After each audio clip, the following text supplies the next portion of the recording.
Moi, je voudrais revenir sur un point qui me paraît vraiment important, c'est que le gouvernement israélien actuel est assez singulier dans la mesure où il incorpore en effet un parti, le parti des sionistes religieux, qui est un parti qui est clairement le parti des colons.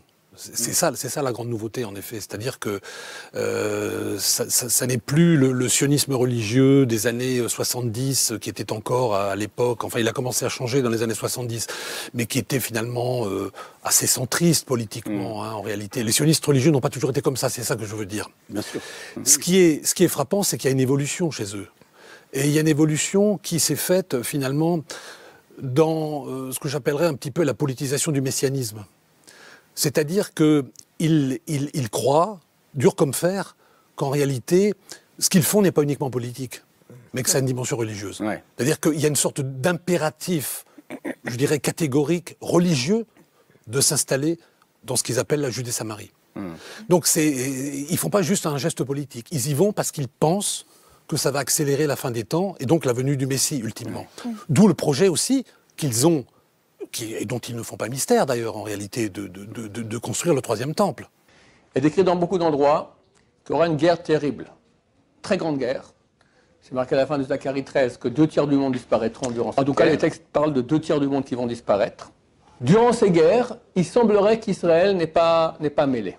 C'est un texte qui dit, tu vois les grandes superpuissances se mettre en guerre, toi reste de côté. Ne te mêle pas à cela. C'est écrit dans le texte il y a plus de 1000 ans. Il doit faire 4 choses, ce Mashiach, pour qu'on soit certain que c'est lui. 1, il gagne les guerres de Gog et Magog. Il fait en sorte que tous les Juifs reviennent en terre d'Israël. Il construit le temple de Jérusalem. Et il fait en sorte que tous les Juifs pratiquent la Torah et l'étudient.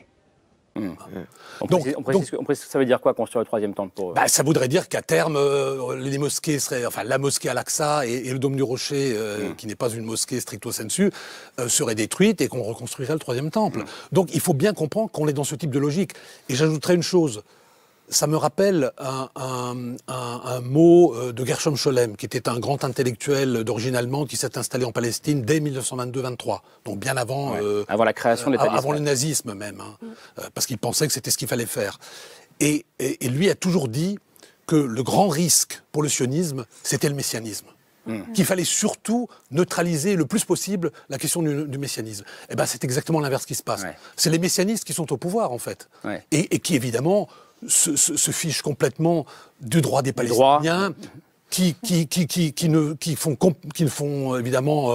n'accordent aucun intérêt à la communauté internationale, etc., etc. Il faut bien comprendre que c'est ce type de personnes qui ont un rôle clé dans le gouvernement actuel. Vous avez raison, mais il y a quand même quelque chose de spécifique au judaïsme. En l'occurrence, c'est que pendant 2000 ans, il a été diasporique.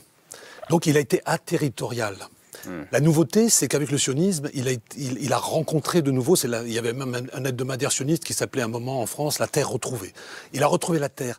Et du coup, ça fait ressurgir, si vous voulez, ces dimensions messianiques qui étaient en fait assez largement cachées jusqu'alors. Mais que le contact réel, concret avec la Terre, même en termes, je dirais, la glèbe, vraiment au sens propre du terme, donne une nouvelle, réactualise finalement de façon extrêmement violente cette dimension messianique. C'est ça la nouveauté malgré tout. Alors, justement, je voudrais vous présenter rapidement et présenter à nos téléspectateurs 3 des ministres de ce nouveau gouvernement qui est qui est arrivé au pouvoir au mois de décembre. Donc, premier personnage, Itamar Ben-Gvir, qui est le ministre de la Sécurité nationale. Donc, lui, il est à la tête d'un parti d'extrême droite qui s'appelle Force Juive. Après avoir été, dans les années 90, membre d'un mouvement suprémaciste, le mouvement Cash. Alors, il a été poursuivi de très nombreuses fois en justice pour des faits de violence, pour incitation à la haine, pour propagande terroriste aussi. Et aujourd'hui, lui, il défend l'annexion de la Cisjordanie et il défend aussi l'idée de faire émigrer une partie de la population arabe vers les pays voisins.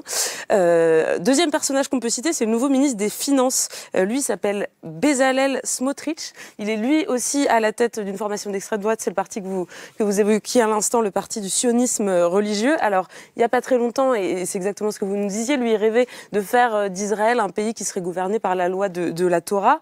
C'est aussi quelqu'un qui se dit homophobe et fier de l'être et qui a fait du combat contre les personnes LGBT, l'un de ses fers de lance. Et ça lui fait un point commun avec un troisième ministre, lui il est vice-ministre, il s'appelle Avi Maoz. Il a été mis à la tête d'une toute nouvelle administration, un nouveau bureau qui est chargé de promouvoir et de défendre l'identité juive nationale.